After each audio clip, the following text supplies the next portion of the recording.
រឹកប្រហៀមសំរធម្មជាតិត្រកាក្រាលក្រប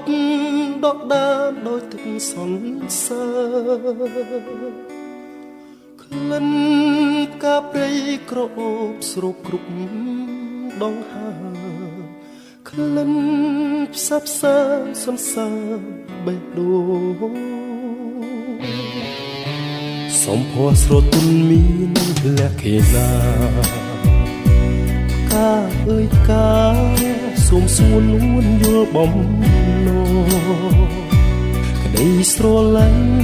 ពេញព្រាដួងចិត្តនេះបងសូមធ្នមការទាំងតង